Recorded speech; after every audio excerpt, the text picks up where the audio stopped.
Isang mapagpalang araw ulit sa inyo mga kanegosyo. Kamusta na? Sana patuloy na maging maganda ang takbo ng inyong mga negosyo.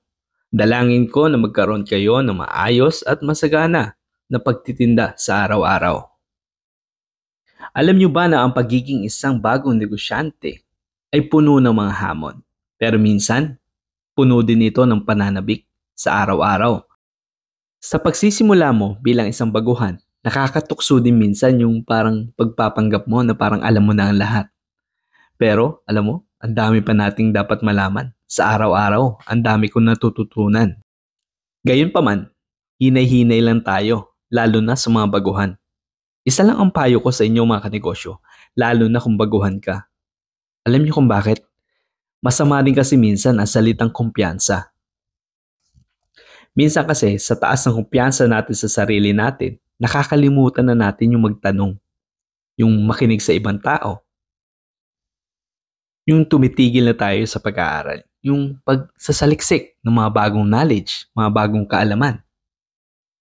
Yung ibang mga tao naman, tulad sa mga nag-comment sa akin dati sa mga video ko, ang sinasabi, ako nga, nagsimula lang sa 10,000, nagsimula lang sa 15,000. Wala naman sa laki ng kita yan. Wala naman sa laki ng puhunan yan.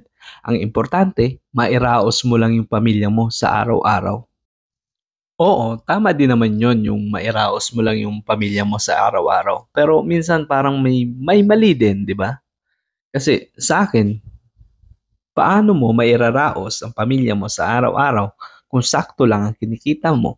Kung sapat lang ang kinikita mo, walang sobra. Paano ka lalaki? Paano ka lalago?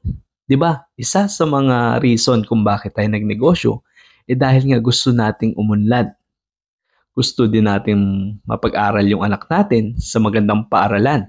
Magkaroon din tayo ng magandang bahay. Makabili tayo ng mga bagay na gusto natin. Pero bukod sa lahat, iisa lang naman yung mga reason natin kung bakit tayo nagnegosyo. Para pagka guminhawa na yung buhay natin, yung tipong mabigyan naman natin ng magandang future yung mga anak natin, yung pamilya natin. Pero alam nyo mga kanegosyo, sa lahat ng mga nabanggit ko, iisa lang ang gusto ko palagi, yung magkaroon ako at yung mga pamilya ko ng isang magandang kalusugan. Yun lang naman yung hiling ko palagi. Pero alam nyo mga kanegosyo, para maging mahusay ka sa isang negosyo, kailangan mong maging malikhain o makabago. Yung pagdadala kasi ng mga bago sa merkado ay maaaring maging pambuelo mo upang iangat ka sa iyong negosyo. Huwag kang masyadong madrama pagdating sa negosyo. Kasi alam mo, pagka hinayaan mo yung damdamin mo na magdesisyon, magiging malabo lahat ng mga desisyon mo.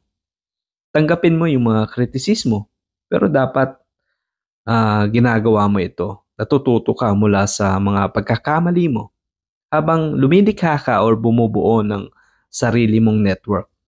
Sa mga naging experience ko sa pagtitinda, natutunan ko na yung mga pinakamahalagang bagay ay hindi yung mga bagay na gusto mo. Ngunit sa kabaliktaran, kung ano yung gusto ng mga mamimili mo, yun ang mga customer. Palagi mong ibase ang iyong mga desisyon sa negosyo batay sa resulta ng pagsusuri. Huwag mong subukan gawin lahat ng mga bagay ng sabay-sabay. Ipagkatiwala mo rin sa ibang mga tao yung mga gawain. Minsan kasi yung ibang mga tao, mas may kakayahan kaysa sa'yo na gawin yon. At bukod pa dun, hindi ka mapapagod at mas nakakapag-isip ka pa ng mas malawak.